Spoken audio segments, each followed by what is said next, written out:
ভারতীয় আধিপত্যবাদ মুক্ত এবং সকল প্রকার ভিনদেশি আগ্রাসন মুক্ত একটি ইনসাফের বাংলাদেশ প্রতিষ্ঠায় যে লড়াইয়ে আমরা নেমেছি, সারা বাংলাদেশের মানুষ এখন যে লড়াইয়ে নেমেছে, এই লড়াইয়ের একটা অংশ একটা অংশ বিশেষ বলা যায় যে আসন্ন ত্রয়োদশ জাতীয় সংসদ নির্বাচনে সংসদ সদস্য প্রার্থী হিসেবে অংশগ্রহণ করা। স্বতন্ত্র প্রার্থী হিসেবে আমিও মনোনয়ন নিয়েছিলাম এবং মনোনয়ন জমা দিয়েছি সব রকম ফর্মালিটিজ মেনটেন করে।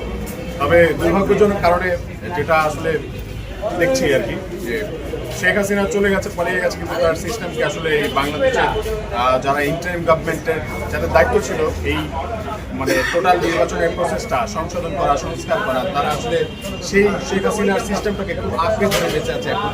এবং তারা যারা স্বতন্ত্র প্রার্থী আছে তাদেরকে সমর্থন লিস্ট নামে একটা অতিরিক্ত, যাতে তারা কোনোভাবে অংশগ্রহণ করতে না পারে, এরকম একটা সিস্টেম তারা তৈরি করে দিয়ে গেছে। ওকে ফাইন, কোনো অসুবিধা নেই। আমরা যেহেতু দেশের আইনের প্রতি আমাদের শ্রদ্ধা আছে, তো সেই জায়গা থেকে আমরা এখন আমাদের প্রসেসে আগাচ্ছি। আমরা আপিল করার জন্য প্রস্তুতি নিচ্ছি।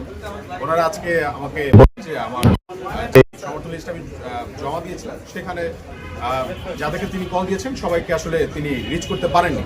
তো ওকে ফাইন, আমরা আসলে যাতে রিচ করতে পারে সেইভাবে আমরা আপিল করার মাধ্যমে আবার পুনরায় আমরা আমাদের যে মনোনয়ন জমা দিয়েছি সেটা আবার রিভিউ করার জন্য আমরা ওই প্রস্তুতি নিতে যাচ্ছি। তবে আমরা আশাবাদী, আমরা হতাশাবাদী দলে নই। আমরা বিশ্বাস রাখি, আল্লাহর উপর আমাদের ভরসা আছে। আমরা এই লড়াই যেহেতু নেমেছি, এই লড়াই আমরা জিতবো ইনশাআল্লাহ।